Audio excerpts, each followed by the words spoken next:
Now we move to our Mozambique market update, and joining us is Egildo Massuanganhe, who is from the Treasury and International Department at Barclays Bank in Mozambique.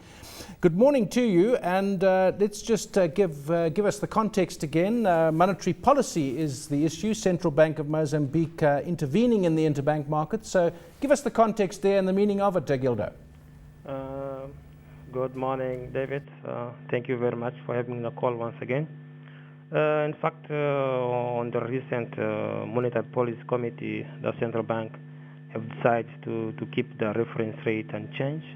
Of course, this is on the back of the need to still stimulate the economy. And we had in April signs of increase on inflation. And in fact, Central Bank had to really ensure that the impact of the floods could not be escalated thus far.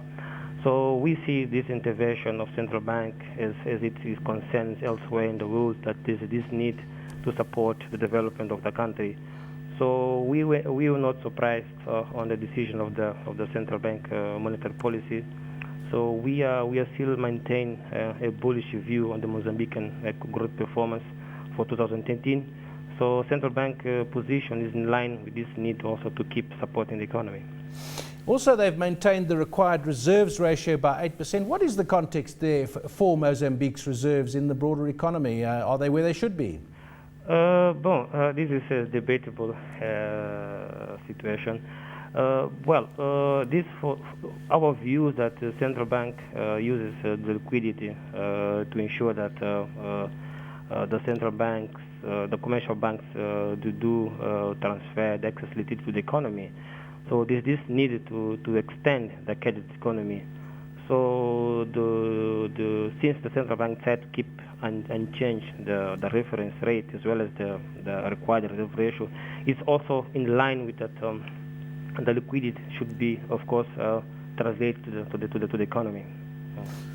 And then looking on the inflation side, 4.27% year on year in March. So that's up. We were talking earlier in South Africa's inflation number largely affected by food prices. But food, of course, being a volatile. So what's happening with inflation? David, remember that in the beginning of the year we had a situation of floods. And these floods has actually had an impact on the food prices.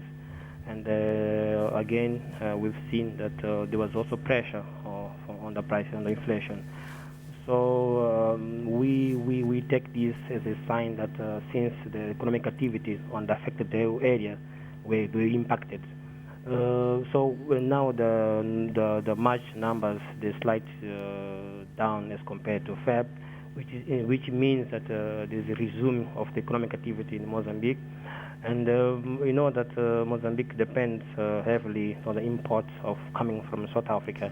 And during that time, because of the floods, there was this need also to ensure that commodities were being supplied to the market. So we've seen that there was a relative pressure on the Metical against the rand. But nowadays we see that stability starting to come into the market. So we see inflation also was caused mainly by the floods. But we hope that the days to come relative stability on the Metical side.